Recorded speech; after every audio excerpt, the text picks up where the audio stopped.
Paz e graça, queridos, amados irmãos, Deus abençoe a todos vocês, em nome do Senhor Jesus. Queridos e amados, nós estamos em pressupostos e nós sabemos que nós estamos em uma guerra espiritual. O que é guerra espiritual? É a força do mal contra a força do bem, a força das trevas contra as forças de Deus. Guerra espiritual é uma confrontação de poderes espirituais onde Deus manifesta a sua soberania através da igreja, Satanás e o mundo.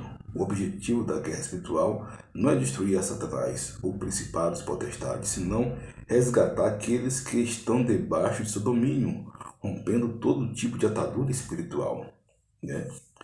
A nossa atenção deve estar centralizada nas pessoas, não no diabo. A motivação da guerra espiritual não deve ser ódio a Satanás, senão o amor pelas almas. Nível de guerra espiritual, né? Então, queridos, a guerra espiritual é a guerra que nós vamos fazer contra as trevas, em favor das almas. Por isso que a alma, queridos, é mais importante do que tudo. Jesus falou: quanto vale uma alma? Quanto vale uma alma? O que daria o homem em troca de sua alma, né? A guerra espiritual em nível solo, que envolve a expulsão de demônios, né? Guerra espiritual em nível de ocultismo, envolvendo poderes demoníacos atuantes, através de xamãs, canalizadores de uma nova era, essa coisa toda, né? E estratégia onde temos que batalhar contra uma concentração ainda mais rigorosa do poder demoníaco, espíritos territoriais. Está vendo aquele texto onde Gadara, onde o demônio estava ali, e o demônio estava ali nos seus termos, né? São demônios territoriais. E Jesus foi lá e resgatou aquele homem. Agora você vai ver o que? As armas espirituais, né? As armas espirituais que está em Efésios capítulo 6, 13 a 18. Esta foi uma das cartas escritas na prisão no período que Paulo estivera em Roma. Paulo era um homem intensamente viajado pelo Império Romano, além de ter sido solto e preso várias vezes. Estaria assim bem familiarizado com as armaduras do seu tempo. O exército romano, além de ter sido a maior potência do mundo antigo, possuía o melhor armamento. Paulo usou a armadura do soldado romano como ilustração ou símbolo da armadura que Deus providenciou para cada cristão que se acha investido na batalha espiritual. No grego, armadura é a tradução do termo panoplia, de onde vem o termo moderno panóplia, termo coletivo que significa armadura completa. Então, Paulo ele usou o que? As armas espirituais, fazendo uma alusão à arma do soldado romano. Aí você vai ver, revestido da armadura de Deus, que é o fundamento antes de entrar na batalha, né? É você ter a armadura de Deus, né? Através da confrontação direta com vítimas da aflição do maligno. Por quê? Porque o diabo, queridos, ele vai usar as pessoas, né? E vai tentar destruir as pessoas, né? É o caso daquele demônio de Gadara, né? Aquele demoniado de Gadara, uma passagem linda que eu vi onde Jesus ele fez algo, né? Que Deus deu uma nova oportunidade àquele homem, né? O demônio de Gadara. Então, você precisa entender que Deus ele tem as armas espirituais, né? Então, o gadareno foi algo muito pertinente, né? Aonde nós podemos observar como Deus ele libertou uma pessoa das garras, né, de Satanás, porque Jesus, queridos, ele poderia ir para qualquer outra cidade, mas Jesus ele foi para Gadara. Por quê? Porque Jesus ele queria libertar aquele homem daquele espírito maligno. Jesus queria libertar aquele homem do espírito maligno, né? Então, essa é uma razão pela qual nós devemos amar o Evangelho, queridos. Amar o Evangelho de todo o nosso coração, de toda a nossa alma. Entendeu? Porque Jesus, ele quer libertar todos os homens dos seus pecados. Então, agora você pensa o quê? Revestido de novo. É fundamental revestir a armadura de todos os dias, né? Momentos de baixo espiritual quando sentimos que fomos atingidos, ou seja, você sempre para a fortaleza da esperança que é Jesus, né? Você não vai lutar em si mesmo com as suas armas naturais, porque as suas armas que são poderosas em Deus para a destruição das fortalezas, né? A Bíblia fala que nossas armas não são carnais, mas sim poderosas em Deus para a destruição das fortalezas do inimigo, né? Então, você tem que se vestir de Deus, né? Vestir da armadura, né? Efésios capítulo 6, né? Vestir de Deus, ser, ou seja, a armadura que procede de Deus. Por quê? Porque o diabo, ele não brinca de ser diabo. Nem Deus brinca de ser Deus. A verdade é essa. Quais são as peças da armadura? Né? O cinto da verdade, a peça defensiva, a armadura do Romano, cinto de 15 e 20 centímetros de largura. Ela é colocada em torno da cintura, né? Queridos, nós devemos revestir com o cinto da verdade, tanto para segurar a armadura, bem como para guardar nossas emoções, para que não venhamos a desmaiar no meio da batalha, porque o diabo, queridos, ele oferece, né, as armas pesadas, mas as armas de Deus são mais pesadas que as armas do diabo, porque eu vejo muitas pessoas supervalorizando o diabo, né, e menosprezando a Deus. Eu vejo muitas pessoas supervalorizando o diabo e menosprezando a Deus. Então nós devemos ter essa consciência que Deus está acima de tudo e de todos. Deus está acima de tudo e de todos, né? Calçados com preparação do evangelho da paz, ou melhor, a couraça da justiça, pela defesa, couraça, queridos. Na armadura romana havia uma couraça feita de bronze, forrada com resistentes pedaços de couro. A couraça protegia uma das áreas mais vitais do corpo, o coração. Um dos motivos disso é a percepção de nossas falhas, pecados, transgressões. Então nós devemos nos revestir da couraça da justiça, porque vem os ataques do coração, né? Sentimento de culpa, acusação de pecado, ambição, negligência, perfeccionismo, indignação, enfim, você precisa saber quem você é em Deus, que você é em Deus, porque assim você vai neutralizar as ações do diabo. Assim você vai neutralizar as ações do diabo, porque você vai saber que você é em Deus. O escudo da fé, o soldado romano que eles usavam o escudo da fé, né? Para fortalecer a sua atadura, né? Que mais ou menos era 60 centímetros de largura e por 20 centímetros de comprimento. Ele usava para repelir os golpes do inimigo. Por exemplo, quando você está numa luta, numa batalha, você vê aqueles filmes épicos, né, lindos, abençoados, e você vê aqueles soldados romanos, o cara mantinha a espada e o soldado que defendia, pá, pá, pá, pá. Então, essa espada, esse escudo, protege dos dardos inflamados do maligno. Né? Por quê? Porque o diabo ele vai lançar setas, dados, né? Setas e dados contra a sua vida, né? Setas e dados contra suas vidas. Flechas, setas e dados. Mas você vai o que? Apagar pelo escudo da fé. Ele não vai atingir você. Né? Por exemplo, o que o diabo faz? É uma calúnia, é uma difamação, é uma injúria, é uma confrontação, é um desrespeito, é um desalento, é você mesmo se sentir, é o diabo soprando no seu ouvido. Então tudo isso vai produzir o quê? Algo dessa natureza. Algo dessa natureza. Então, você precisa estar calçados com preparação do evangelho da paz, né?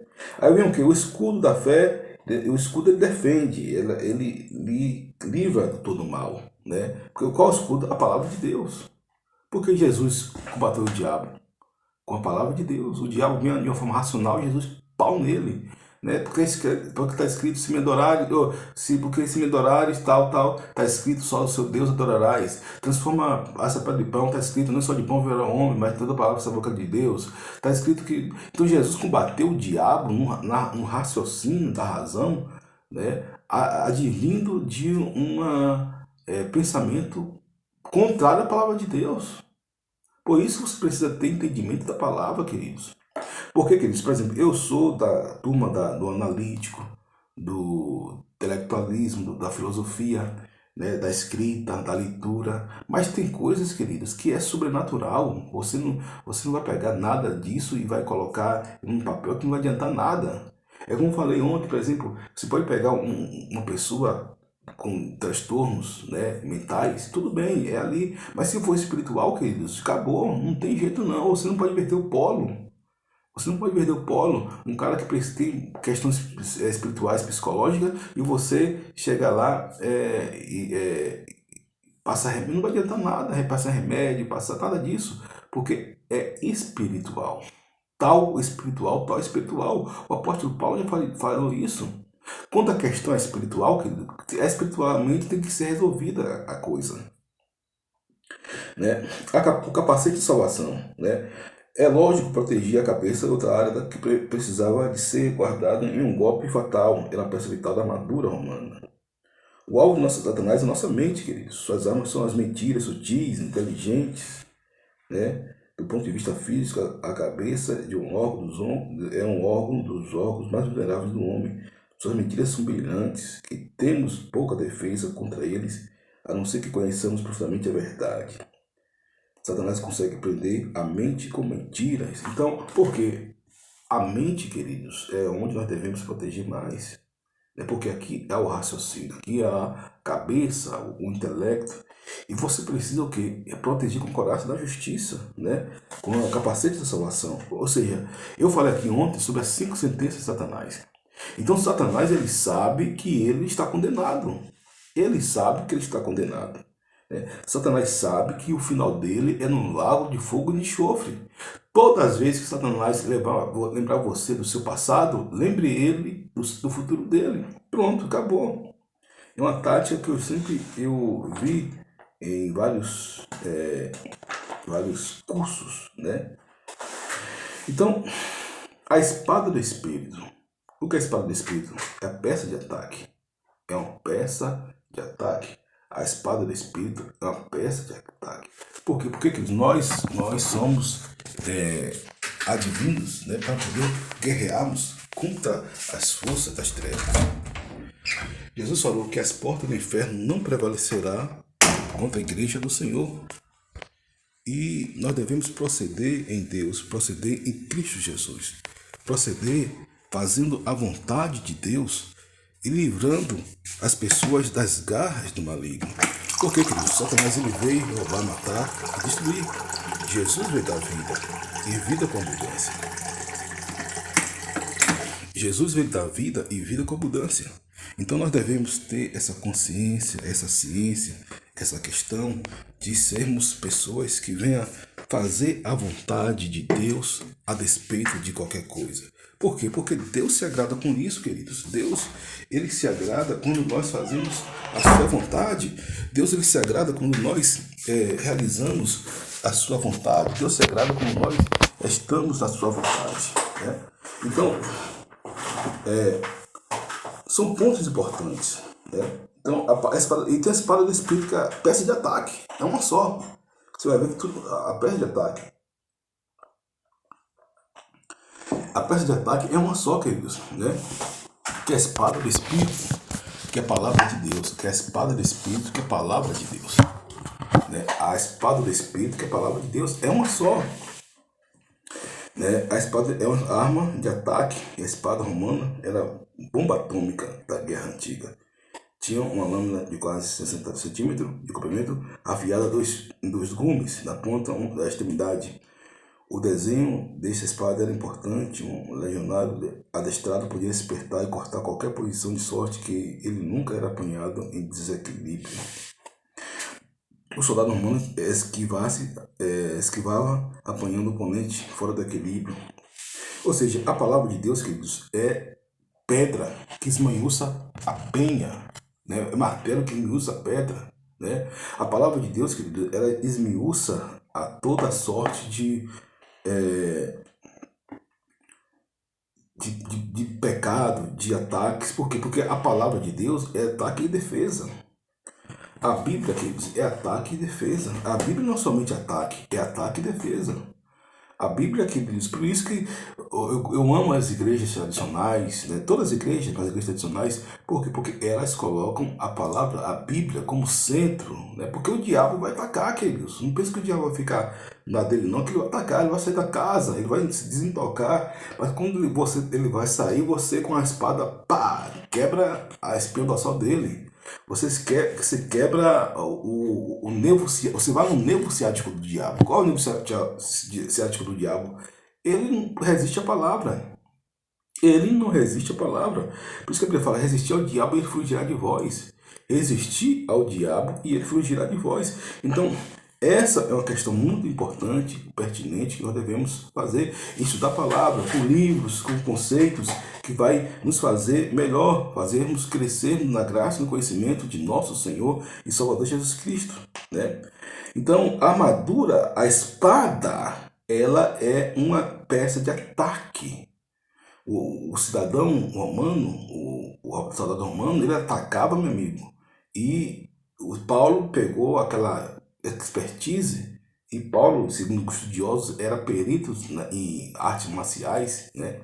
E ele sabia o que estava falando, né? Com destreza. Ele sabia profundo fundamento daquilo que ele estava falando. Porque tem gente que fala uma coisa e sabe ali, mas tem gente que é mais profundo, né? Tem gente ali que é profundo. Haja vista os especialistas das igrejas. Tem gente que é profundo.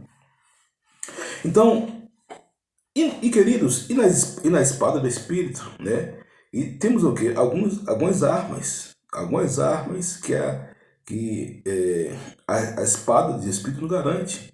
Né? Por exemplo, a oração. A Bíblia fala oração, orai em todo tempo, orai em espírito, orai em vigilância, orai sem cessar. Né? Você precisa se revertir de oração o tempo todo. Todo o tempo todo, você precisa se revertir de oração. Ah, pastor, mas eu não gosto de orar, então você é um crente fracassado. Você é um crente fracassado.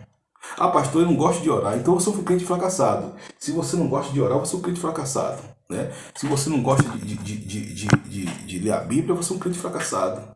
Porque a vitória do crente, querido, se dá na questão, né, da oração. A vitória do crente, querido, o crente, ele é feito para orar. Em oração, no louvor, Deus criou o homem para orar a Deus, para poder estar em oração diante de Deus, né? E depois o que? O sangue de Jesus, querido. O sangue de Jesus é uma arma poderosa, porque o sangue de Jesus nos purifica de todo pecado. O sangue de Jesus, ele vai nos livrar de todo pecado. Quando você fala o sangue de Jesus tem poder, é uma explosão no mundo atômico que você nem imagina. Experimente fazer uma vez por dia, todos os dias, o sangue de Jesus tem poder na sua casa, para você ver o que acontece. Porque o sangue de Jesus tem poder, é a arma do dia a dia. O sangue de Jesus derramado na cruz é uma arma defensiva e ofensiva contra Satanás. Né? Quando você fala o sangue de Jesus tem poder, o sangue de Jesus está sobre a minha vida, sobre a minha casa, sobre meu casamento, sobre a minha finanças, sobre a minha família, né? O Satanás fica neutralizado, queridos. Não serve, o sangue de Jesus não serve para expulsar demônios, porém é arma de defesa. Haja também isso, né? Esse adendo. O sangue de Jesus não vai ser para expulsar demônio, né? Sai pelo sangue de Jesus, não. O demônio não vai ser pelo sangue de Jesus. Cada qual, cada qual. Né? O sangue de Jesus é para você se proteger e tirar as garras de Satanás e para você limpar o ambiente. Quando, por exemplo, um prato, como está sujo, você não passa aquele detergente e fica tudo limpinho, pronto, o sangue de Jesus é para isso.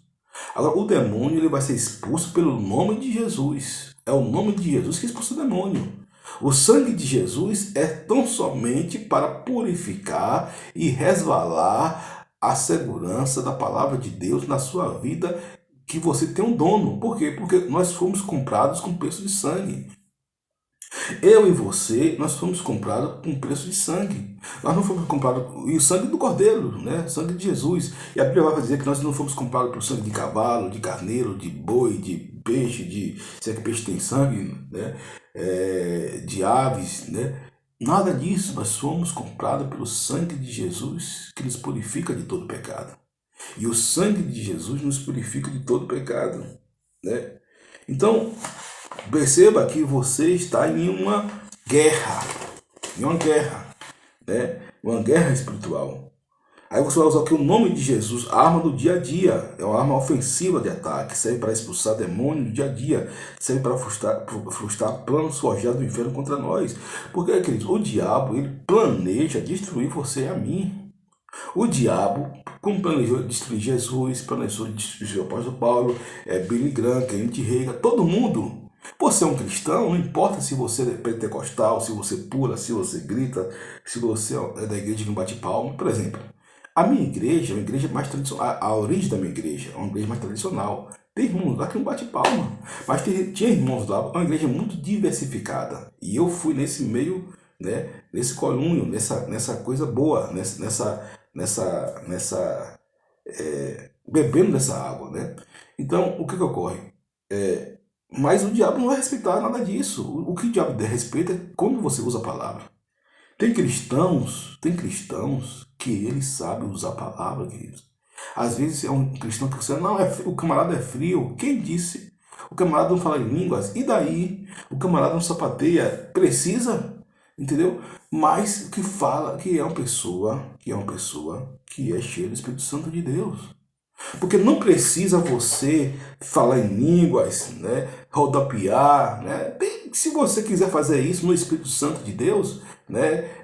Faça. Eu não estou aqui para coibir os dons, não sou daqueles que não faço, não. Nada disso, né? Nada disso. Já teve igreja que eu fui pregar, né? E como Deus me usa muito na palavra, e a palavra tem poder, a palavra não é minha, e pela facilidade que eu tenho da destreza, uma habilidade que Deus me deu em conhecer versículos bíblicos, né, no meio da mensagem. E a unção também, porque quando eu vou pregar, eu vou orar antes, eu vou jejuar antes, eu vou interceder antes, eu vou pedir ao Espírito Santo que me use, porque eu sei que eu não sou nada, queridos. Eu tenho consciência daquilo que eu sou pó e cinza. Eu não sou daquele pregador que bebe. Não, cara, longe de mim disso. Não, né? Como disse, tem cada certo tipo de pregador que é uma benção, viu, meu Deus do céu. Tem os pregadores que eles se acham vice-deus, né? Tem um que deixa quieto. Então veja bem, a palavra de Deus é a arma do dia a dia também. A palavra de Deus é uma arma de ataque, sempre foi usada por Jesus. Como falei aqui para vocês, né? Jesus na tentação, Jesus usou o que? A palavra de Deus. Né? Nem só de pão viverá o homem, mas de toda palavra que sai da boca de Deus. Nem só de pão viverá o homem, mas de toda palavra que sai da boca de Deus. Né? Jesus, um professor de seminário meu falava que Jesus o livro de cabeceira de Jesus é Deuteronômio, porque Jesus era fera, que Jesus botava o diabo para correr em Deuteronômio. Né? Jesus era fera em Deuteronômio, Jesus era fera. Paulo também usava muita palavra, né? Porque você vai ver, todos os homens de Deus, quer dizer, eles são firmados pela palavra.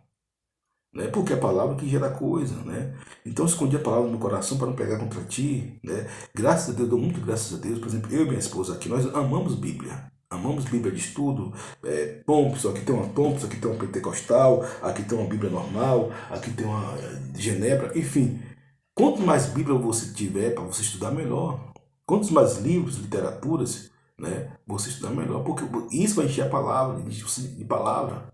Isso vai encher você de palavra, ó, de palavra. Porque a palavra que orienta. Ah, pastor, eu não gosto de ler. Então lê a Bíblia. Você não peca em nada. Lê a Bíblia. Né? Eu já vi 1.000 pessoas analfabetas que o Espírito Santo entra na pessoa e a pessoa começa a ler a Bíblia. Né? Mora na pessoa melhor. Né? Toma posse da pessoa ali. Posse no sentido, não esse posse diabólica, mas no sentido de estar em comunhão, né, com a pessoa. E a pessoa começa a ler a Bíblia, a pessoa analfabeta. Então, é algo que você precisa entender sobre isso. Né? Os versículos confessados devem estar de acordo com a natureza do problema, da confrontação. Porque, queridos, eu vi um livro de Borges Cerullo, chamado Confrontação Satânica. E as 5 maiores crises e onda do Espírito Santo, uma mensagem que eu já preguei aqui. Agora, claro que com minha síntese, com aquilo que Deus me deu. Né? Aquilo que Deus me deu. Por exemplo, eu já vi um documentário na época que tinha aquele DVD e CD, aquela coisa toda, e um documentário de uma equipe de missões, né, mundial, que eles iam identificar os problemas da cidade, ia um grupo de louvores, de pessoas, né, que se reuniam ali e adoravam o nome do Senhor. E aquele espírito que é territorial saía dali. E nós vamos ver aqui o espírito territorial. Nós vamos ver o espírito territorial que trabalha contra, né, a igreja e contra as pessoas, porque o diabo ele veio roubar, matar e destruir. E Jesus veio dar vida com abundância. né?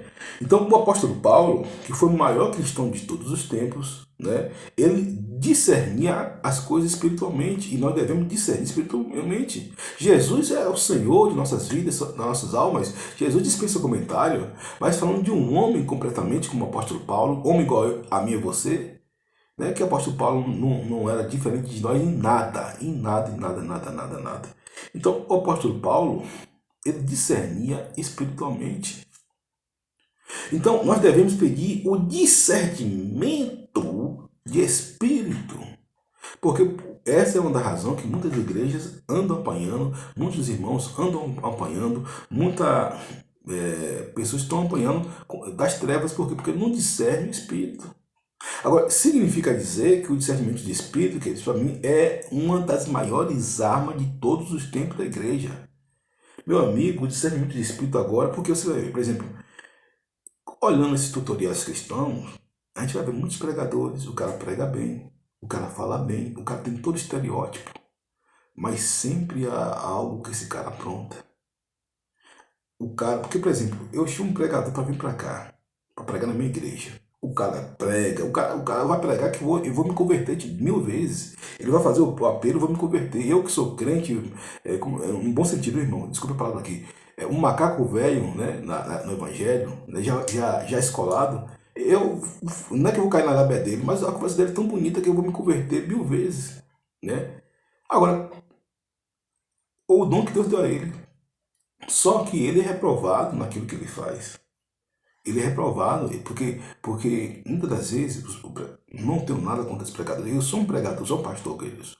Eu quero ver a igreja bombar, eu quero ver os pregadores crescendo, eu quero ver canal bombando aí, né? Quanto mais simples, mais cheio de som for, melhor. De 1 bilhão de seguidores. Eu quero ver um dia um canal de cristão, não do mundo, cristão com 1 bilhão de seguidores. Né? O máximo que tem é um que é indiano, que tem 190 milhões de seguidores. Eu quero ver um cristão com 1 bilhão, né, de seguidores daqui a 20 a 30 anos, não sei. Né? Mas por quê? Porque eu quero ver as pessoas crescerem.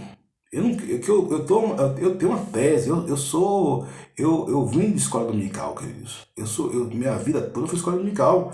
Não foi somente seminário, não. O seminário me ajudou muito na prática e na teoria, mas a minha essência toda foi formada na escola dominical. Né? A minha essência toda foi formada na escola dominical. Então, veja bem, escute. Por isso eu falo para você, não perca a escola dominical. Né? Eu vejo que hoje as pessoas perdem a escola dominical, que é um culto importante da igreja. Né? Por que culto, queridos? Queridos, deixa eu explicar para você. Há culto de oração, culto é culto a Deus. Abraão, onde ia, ele se prostrava e fazia um culto a Deus. Então, você vai ser o culto do violão, culto do quarto, culto do chá. Então, isso aí é coisa mínima, né? É importante você se dobrar diante de Deus, né? É você se dobrar diante de Deus. Então, quando você faz o culto, é igual Marta e Maria, aquela mensagem, aquela palavra ali empaquita, queridos. Maria e Marta. Marta, Lázaro morre. Pá! Aí, Jesus chega na cidade, 4 dias, você sabe a história. Marta fica indignada, fala algumas coisas para Jesus e tal, né? E Jesus segue. Quando Maria adora, pá, Jesus chora. Meu Deus do céu. Então, adoração é fantástico. Então, veja bem, a palavra de Deus é uma arma de ataque, sempre foi usada por Jesus. Então, use a palavra de Deus, queridos. Né? Ativamos essa arma confessando com fé, persistência, autoridade. Poder, auxílio, apoiar o nome de Jesus. Após o uso do nome de Jesus, confesse a palavra. Né? Então, a palavra de Deus, ela é a guerra propriamente dita. Esta é uma das razões que eu cheguei a uma época a ter 3.500 versículos gravados. Hoje realmente não tenho esse versículo. Mas no auge da minha intelecto, né? Há 20 anos atrás, quando estava no seminário, eu cheguei a ter 3.500 versículos gravados. Falava vários salmos de cor e salteado, alguns ainda eu sei, mas vários salmos de cor e salteado, né? Enfim, para a glória de Deus, por quê? Porque é a palavra que resguarda. Então, eu tenho muita similaridade com a palavra de Deus, gosto muito de similaridade com a palavra de Deus, né? Por quê? Porque, por exemplo, o médico, ele tem que ter o quê? Qual a questão do médico? Aquela telescopia, né? O instrumento do médico, que representa o médico, o pedreiro, a espada, né? A colher de pedreiro, né? O advogado, o vademecum, o arquiteto, né? Ele vai ter aquela régua, né? Aquela régua e aquele compasso. São oriundos da profissão, né? O político, né? Pode se dizer assim, né? Ele tem o que? A Carta Magna, né? A Constituição, né? O engenheiro, ele vai ter o quê? Vai ter também o compasso, ele vai ter aquela régua, né? E o cristão tem que ser a Bíblia. O cristão tem que ser a Bíblia. Se você tem muitos cristãos, sabe que eu fico falando assim, por exemplo, tem muitos cristãos que eles sabem o nome do time do Barcelona, do time do Real Madrid, do Chelsea, nada contra, isso é bom. Eu sei também, de vez em quando o time tá aí, eu sei também, nada contra. Mas minha primeira missão, o meu primeiro dever é saber a Bíblia, né? Por exemplo, tem um cara que um cristão, fala cristão, uma pessoa mundana é exceção à regra.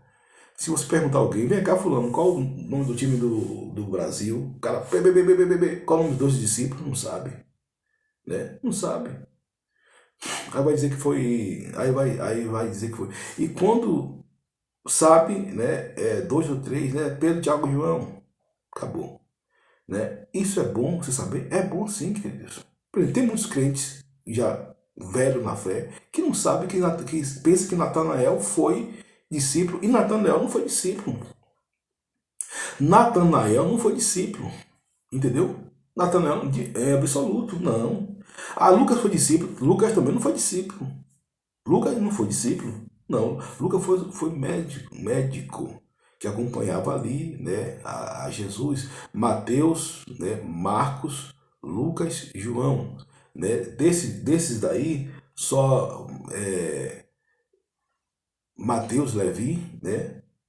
Mateus Levi e também João, o apóstolo, né? Mas Lucas, não, né? Quem foi o discípulo, querido? Se olhar aqui, vamos lá. Felipe, André, Bartolomeu, Tadeu, João, o amado, Simão Pedro, Simão Menor, Tiago Maior, Tiago Menor, Tomé, né? No caso, Judas que traiu, né? Judas que traiu, e o outro foi o quê? O outro foi Bartolomeu, pronto.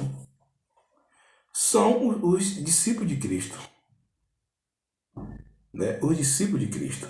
Então, a gente precisa entender por que, querido? Porque Deus, ele quer que a gente saiba disso, né? Deus, ele quer que a gente saiba da sua natureza. Então, a gente precisa ter essa questão resolvida. Essa questão resolvida.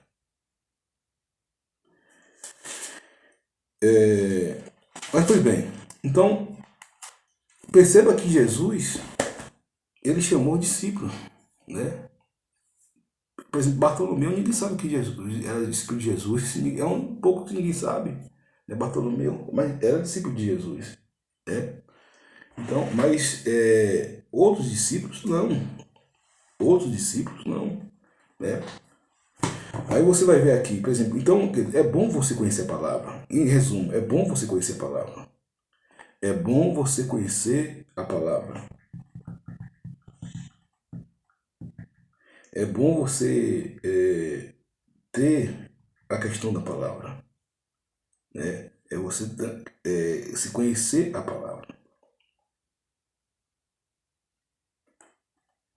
Por que, queridos? Conhecer a verdade, e a verdade vos libertará. Conhecereis a verdade, e a verdade vos libertará. Conhecereis a verdade, e a verdade vos libertará. Então, realmente, é bom você conhecer a Bíblia. Conheça a Bíblia. Agora vamos lá. Anjo de guerra. Temos que ter muito cuidado com anjos. Muito cuidado. Bispa Cleo, ela um dia teve um anjo que foi no quarto dela. E ela é uma mulher sensitiva, uma mulher de Deus, né? Sensitiva no sentido, queridos, que tem gente que tem, a melhor é o seguinte, que tem a visão aberta. Tem gente que tem esse dom, é um dom maravilhoso, tem gente que tem visão aberta. É todo mundo que Deus dá? Não. É todo mundo que Deus vai dar? Não. E tem gente que já nasce com esse dom. É uma bênção você ter esse dom de Deus, né? Então, é um dom bom, é ótimo. Glória a Deus por isso, né? Agora tem que ser usado de forma correta. Nos princípios, nas 4 linhas da Bíblia, né? Nos parâmetros bíblicos. Não pode passar 1 milímetro da Bíblia. O apóstolo Paulo fala o seguinte: se eu ou um anjo pregar o evangelho que não seja de Jesus Cristo, seja anátema. Aí Bispa Cleo, ela viu um anjo, só que ela olhou para um anjo, aquele anjo bonito, belo, né? Todo esbranqueado, e tinha uma pintinha escura naquele anjo. E ela percebeu, então, que ali era o que? O espírito de engano. E ela repreendeu, e aquele anjo se transformou num demônio e saiu, né? E queimado pelo poder do sangue de Jesus. Né? Porque ela tem autoridade. Né? Bispa Cleo, quem sabe, é uma grande mulher de Deus. Então, cuidado com anjos. Anjos são divinos? São, mas estão ao nosso serviço.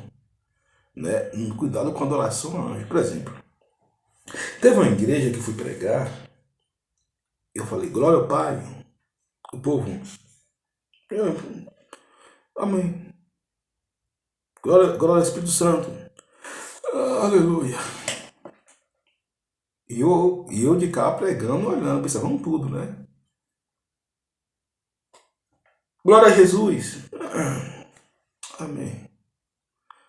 Aí eu falei, tem um anjo aqui, meu Deus do céu. Foi gente rodando, gente pulando, gente gritando, gente dando cambalhota, gente fazendo aviãozinho, plantando bandaneira, mas dei-lhe um sabão também. Eu falei, gente, cuidado com esse tipo de coisa. Cuidado com esse tipo de coisa. Né? Porque os anjos nos servem, queridos, de arma de apoio, eles estão a serviço dos santos. Eles tanto atacam os demônios como nos defende deles. Né? Porque os anjos, eles atacam os demônios e nos defendem deles. O demônio não pode lhe atacar porque você está com o anjo do Senhor, e o anjo do Senhor acampa ao redor do que eu teme. Né? Senão o nosso inimigo já tinha nos destruído vivo, queridos. Os nossos inimigos já não teriam destruído os vivos. Se não fosse os anjos do Senhor, né? Porque Deus manda um anjo. Agora, segundo eu vi no estudo, né? Um pregador prolixo, erudito, um homem, porque tem muita gente aí, muitos doutores da Bíblia, bons, um parâmetro bíblico. E eu gosto de todos eles. Dake foi um dos. De 1000, Dake foi um deles. Tem gente que bota Dake lá em cima. Dake foi uma bênção? Foi. Não estou dizendo que Dake foi uma bênção, não. Mas teve muitos pastores muito mais sucintos ou melhores que Dake na área do estudo. Dake foi uma bênção, mas muitas pessoas melhores que Dake, né? Claro, não é que Dake não seja uma bênção, não. Mas muitas pessoas foram melhores que Dake. Os anjos protegem as nossas casas, bem em geral, amigos, parentes. O que você pode falar? Senhor, acampa anjos ao nosso redor. Pronto, uma oração abençoada. O Senhor inventa os anjos para nos abençoar, para nos proteger. Agora, adoração a anjo, não. Por quê? Porque anjo não pode ser adorado. Perceba que quem pode ser adorado é Deus Pai, Deus Filho e Deus Espírito Santo. Deus Pai, Deus Filho e Deus Espírito Santo. Esse sim pode ser adorado. Mas anjos, de maneira nenhuma. Porque pelo estudo que eu fiz nesse tempo todo, existe 4 tipos de anjo. 4 pela Bíblia. A não ser que alguém descubra aí, mas no meu conhecimento é que são 4. Anjo, que é um anjo normal, né? São anjos simples, né? É como mais ou menos com a hierarquia militar. É um soldado raso, né? Mas no caso, anjo é anjo, né? Mas tem os querubins, que são anjos, né, de adoração, né? Ou melhor, anjos de milagres, né? Anjos de adoração, eles estão tudo o mesmo propósito, né? É claro que certos anjos afluem em área mais contundente, que o arcanjo, que são anjos de guerra. Você vai ver que quando Daniel ele orou, no primeiro dia que ele orou, a oração dele foi ouvida. Mas havia um principado que estava impedindo a bênção dele chegar. E aí, pela oração, Deus mandou o que? O arcanjo Miguel. Aí você vai ver dois tipos de arcanjos, Gabriel e Miguel, né? Tocando terror no inferno. Os demônios têm medo desses anjos, meu amigo, não tá no gibi. Então, tocando terror nos infernos, por quê? Porque esses anjos são miseráveis, como diz o outro, né? Contra as trevas. São anjos bons de Deus, mas que jogam duro contra os principados e potestades. Que eles são ativados, né, por Deus em um determinado algo específico. Serafins são anjos de adoração. Anjos que estão ali para adorar o Senhor. Querumbins são anjos de milagre, de cura, né? E tem os anjos normal, né? Por exemplo, vamos supor, no serviço militar tem o soldado raso, tem o sargento, né? Tem o cabo, tem o coronel, tem o major, né? Tem o tenente. Então, tanto nos homens tem essas coisas em qualquer repartição, como também no céu e dizem também no inferno é assim, né? Que os demônios são gradualmente maiores que os outros, né? Por isso tem principado e potestades, né? Que estão submetidos ao nome de Jesus, todos eles, quem quer que seja, eles estão submetidos à palavra de Deus, né? Jesus falou: se eu expulso os demônios pelo poder de Deus, é chegado até vós o reino de Deus. O reino de Deus chegou até vós. Então, os anjos protegem as nossas casas, bens em geral, os amigos e parentes. Atuarão após nossa intercessão a Deus. A oração é gasolina do anjo, um anjo com óleo. Unção com óleo. Queridos, a unção com óleo, tem gente que é contra. Né? Tem umas igrejas que era mais a unção com óleo é bíblica. O óleo pode ser simbolizado na unção do Espírito Santo ou o próprio Espírito Santo.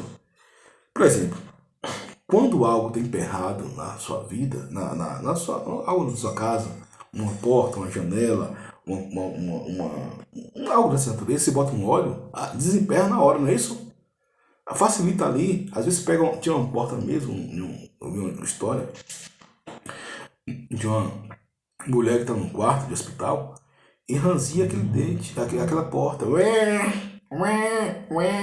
Então, quando colocou o óleo, a porta voltou ao normal. Porque o óleo, querido, é uma alusão ao Espírito Santo. Faz as coisas fluírem, né? Porque a unção com óleo, queridos, pode simbolizar a unção do Espírito Santo, né? No Antigo Testamento, o óleo tinha uma função de consagratória, ou seja, o que quer que fosse ungido estava dedicado ao Senhor, né? Num período de posse demoníaca, a administração com óleo pode simbolizar que o indivíduo que está debaixo do jugo demoníaco agora está sendo consagrado, dedicado ao Senhor Jesus. Ou seja, quando você... Porque o apóstolo Paulo fala: está alguém enfermo, unja com óleo. Está alguém enfermo, unja com óleo. Mas tem igrejas que elas são mais tradicionais, tal, né? E são um pouco mais recatadas nesse sentido. Não é que elas são contra, mas elas são recatadas. Mas o óleo é a unção com óleo, a unção abençoada. A Bíblia fala que se tem alguém enfermo, unja com óleo, chama o presbítero da igreja e unja com óleo, para que o enfermo fique sarado, né? Então, são aspectos da libertação, né, da guerra espiritual. Agora vamos ver aqui, por exemplo, o demoniado gadareno. E navegaram para a terra dos Gadarenos, que está defronte da Galileia. E quando desceu para a terra, saiu-lhe um encontro, vindo da cidade, um homem que desde muito tempo estava possesso de demônios, e não andava vestido nem habitava em qualquer casa, mas nos sepulcros. Cuidado com esse pessoal que gosta de andar em cemitério. Cuidado com esse, queridos, o nível de esoterismo hoje está muito grande, cuidado. Então ele andava o quê? Em sepulcros. E quando viu a Jesus, prostou-se diante dele, exclamando e dizendo com grande voz: Que tenho eu contigo, Jesus, filho do Deus Altíssimo? Peço que não me atormentes. Ele sabe que Jesus é o Todo-Poderoso, Senhor dos Senhores. Eles sabem disso. Eles temem, mas não obedecem, né? Porque tinha ordenado ao espírito imundo que saísse daquele homem, pois já havia muito tempo que o arrebatava, e guardavam-no preso em grilhões e cadeias, mas quebrando as prisões, era impelido pelo demônio para os desertos. Ou seja, aquele demônio era tão forte que ele quebrava as cadeias e as prisões. Né? Por quê? Porque o demônio, queridos, ele é o seguinte, ele tem uma força sobrenatural. Né? Você vai combater um demônio na força espiritual. Né? Por exemplo, eu vi alguns relatos de pastor Lobo, de pastor Neus Antioque, essa turma que trabalha muito nessa área específica, de demônio que arrebentava 10, 20, 30 no pau, entendeu? Que pegavam, levantava carro, levantava moto, como se levantasse entendeu? Então, por quê? Porque é uma força sobrenatural que tem. E não vai, ninguém vai chegar psicólogo, psicanalista, não vai com papel e caneta não, que ele mete a mão e arrebenta também, né? Então foi igual aquele filho de Cefas. Viu o apóstolo Paulo expulsando um demônio? Opa, foi expulsar também. Levou uma rebombada terrível. Por quê? Porque não estava com vida no altar. Os filhos de Cefas, né? Não estavam com vida no altar. Então, para ter expulsar demônio, a autoridade tem que estar com vida no altar. Mas muito bem. Porque tinha, e perguntou-lhe Jesus, dizendo: Qual o teu nome? E ele disse: Legião, porque tinha entrado nele muitos demônios. E rogavam-lhe que não mandasse para o abismo. E andava ali pastando no monte uma vara de muitos porcos. E rogaram que lhe concedesse entrar neles, e concedeu-lhe. Né? Então, aquela legião, sabendo que Jesus era o Senhor, o Rei da autoridade, da verdade, né? E já sabia o destino deles. E tendo saído os demônios, do homem entraram nos porcos, a manada precipitou-se em um despenhadeiro no lago e afogou-se. E aqueles que os guardavam, vendo o que acontecera, fugiram e foram anunciá-lo na cidade e nos campos. E saíram a ver o que tinha acontecido, vieram ter com Jesus, acharam então um homem de quem havia saído os demônios, vestido em seu juízo, assentado aos pés de Jesus. E o temeram. E os que tinham visto contaram-lhes também como foram salvos aqueles endemoniados, ou seja, foi uma cena fantástica. Já participei de vários momentos de libertação, e é bom a gente ver a pessoa fantástica, liberta pelo sangue de Jesus, pelo nome de Jesus. Né? Eu me lembro de várias pessoas que tinham a possessão no nosso grupo lá como nós começamos, em 1900, como diz o outro pastor Babel, 1998, né? Então algumas pessoas elas ficavam endemoniadas e mudavam o semblante, e eu ficava observando, falando, meu Deus, como o Satanás desconfigura a natureza humana, reflete no físico, e as pessoas sofriam. E desde quando Deus colocou muita compaixão no meu coração e muita piedade para aquelas pessoas. E no grupo ali, nosso grupo, eu sempre se manifestava e havia as pessoas, a grande expulsação dos demônios ali, pelo poder do nome de Jesus. Eu me lembro de uma época que tinha mais ou menos uns 10 anos, e um demônio saiu pela igreja, né, nossa igreja, E agora imagine, eu tenho 43 anos, nasci e me criei na igreja. Imagina a cena, eu com 10 anos, foi a primeira vez que eu vi uma aparição de demônio, de possessão, porque tem demônio que ele entra que não é possesso, né? A atuação demoníaca. Esses demônios que são possessos são os mais simples possíveis, porque a atuação deles já é investigada, analisada e diagnosticada a princípio, bate pronto. E aquele demônio estava circulando ali para a igreja como uma cobra. E houve um homem que levantou com autoridade, né? Repreendeu, depois várias pessoas repreendeu em nome de Jesus aquele demônio, aquela pessoa ficou liberta daquele espírito maligno, né? E de sorte que o nome do Senhor foi glorificado, o nome de Jesus foi glorificado, né? Mas é como Jesus fala, não vos alegrei porque os demônios submetem, mas porque o nosso nome está escrito no livro da vida. Claro que diz que é bom expulsar demônios, repreender os demônios na vida das pessoas, né? Mandar os demônios para o quinto dos infernos, se o inferno tem. Mas o nosso nome tem que estar escrito no livro da vida. É. Agora, uma pessoa possessa é algo terrível, algo feio, né? É uma cena triste, lamentável, mas tem que ser para que pessoas venham a ser libertas. Agora, muitos fazem disso que é um palco, né? Por exemplo, tem igrejas neopentecostais que vive disso, né? Ela pega uma pessoa endemoniada, porque tem tudo que é canto, eles têm a estratégia e tal, né? Aquela coisa toda, bota a igreja no meio do púlpito e bota os holofotes, né? E aquela igreja é dada como uma igreja poderosa. Isso é para pensar, viu?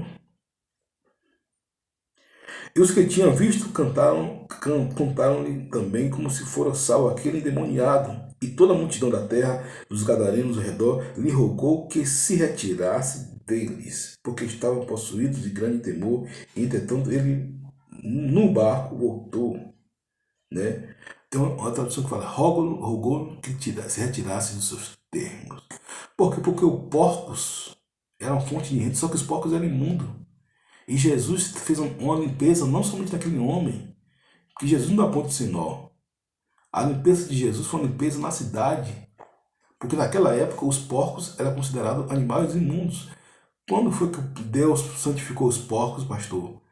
Para ter dúvida, para você comer carne de porco, foi quando Jesus mandou Pedro matar aqueles animais, e dali tinha os porcos, e Jesus falou, olha, a parte de hoje, em outras palavras, está santificado. Não fale que é imundo aquilo que eu santifiquei. Era imundo sim, mas agora eu santifiquei e acabou. Por quê? Porque o sangue de Jesus não tinha sido derramado.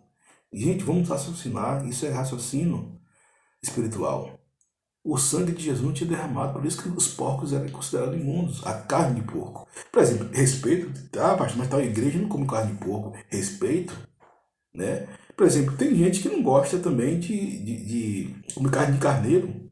Tem igrejas que não, né? E por aí adiante, né? E toda a multidão da terra, dos gadarenos, ao redor lhe rogou que lhe retirasse deles. E aquele homem de quem havia saído os demônios, rogou-lhe que os deixasse estar com ele. Mas Jesus despediu, dizendo, não, peraí.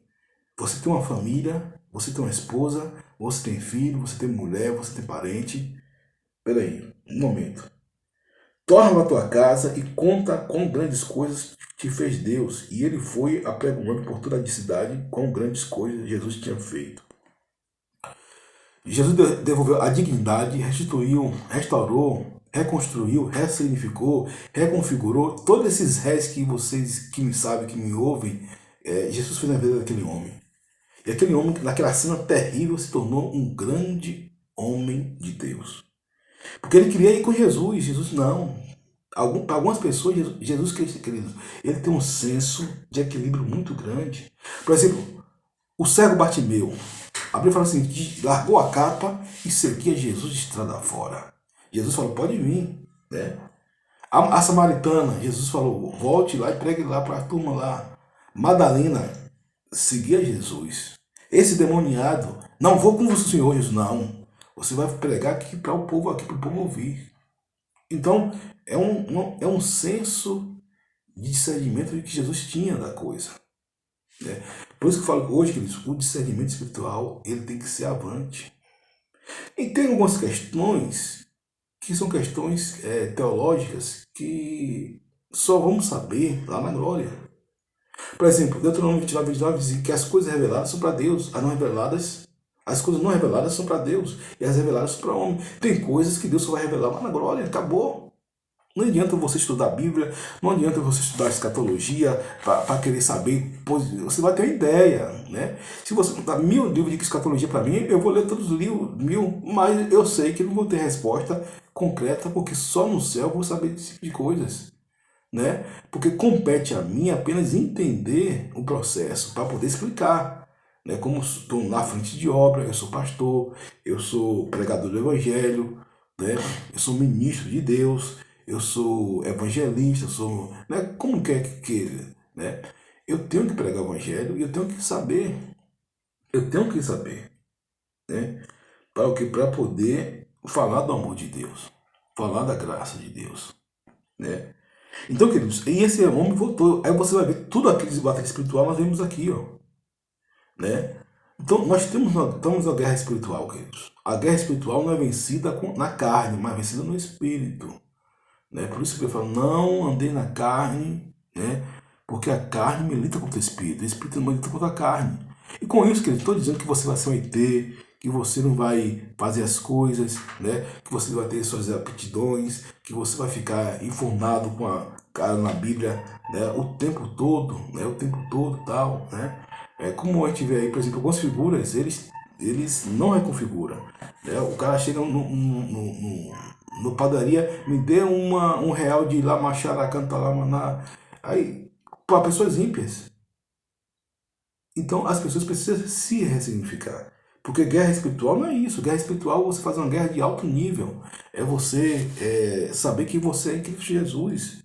Guardar a palavra de Deus no seu coração. E eu já participei de muitas guerras espirituais. Muitas. Ali em 98, né? E sempre participo e tenho o prazer de participar porque Deus me dá, capacita. É a unção em mim. Né? Em qualquer pessoa, Deus dá unção na minha vida. Deus dá unção, graça e favor, como dizia o Bispo Cléo. E a gente vence, despedaça as forças do inimigo. Então, você precisa estar consciente da sua guerra, da guerra que você está, né? Da palavra de Deus, de quem você é. Porque nós estamos, queridos, no mesmo barco. Ah, pastor, mas Jesus vai voltar, é verdade. Agora, o fato de que Jesus vai voltar não significa que você não vai guerrear, você precisa guerrear, orar, buscar de Deus, ler a Bíblia, né? Para que esse homem, Jesus poderia ir, queridos, para qualquer outro lugar, mas Jesus passou, porque Jesus já tinha conhecimento desse homem, do seu espírito. E Jesus salvou o demoniado gadareno, porque aquilo que o homem não vale, para o homem não vale nada, para Jesus vale tudo. Para Jesus vale tudo, né? Então, as pessoas que para não vale nada, para Jesus vale tudo. Foi como nós fizemos na nossa igreja. Eu falei, olha, nossa igreja, quanto mais gente tiver, melhor. Mas na nossa igreja nós apoiamos uma pessoa que estava dessa forma, né? Desprezável, desprezível, e nós apoiamos, né? Teve uma reunião aqui grande também dos pastores que se juntaram e nós também apoiamos a pessoa dessa forma. Por quê? Porque é o que Deus quer, queridos. Deus não quer. Deus, ele olha para a alma. Jesus olha para a alma. Jesus não olha para o homem nos seus filactérios. Tem um passagem que eu acho bonito. João. Aí Jesus reúne o colégio apostólico. Quem é João? Alguns. Quem é João? Aí Jesus mesmo responde: um homem que se assenta nos palácios reais? Não. Um caniço agitado pelo vento? Também não. Quem é João? Um homem que se banqueteia, se regozija nos banquetes, assentado no meio dos nobres? Não. Aí ele mesmo responde: João é profeta. Aí começa Jesus a rasgar o verbo. Não para por aí. João é profeta. Aliás, João é mais que profeta. Não fica por aí. Pera ainda, na verdade vos digo, ou seja, eu vou falar algo aqui, que vou falar algo sério. Nascido de mulher, ninguém é João, é igual a João, mas o menor no reino de Deus é maior do que ele, por causa do sangue de Jesus. Então, se você não tem ideia do sangue de Jesus, querido, pesquise, analise, ouça mensagens, para você ter ideia do sangue de Jesus. Nascido de mulher, ninguém é igual a João. Mas o menor no reino de Deus é maior do que ele. E João falou para Jesus: importa que ele cresça e que eu diminua. Então, queridos, que Deus abençoe a você, que essa mensagem venha falar no seu coração, que essa mensagem venha edificar sua vida, sua alma.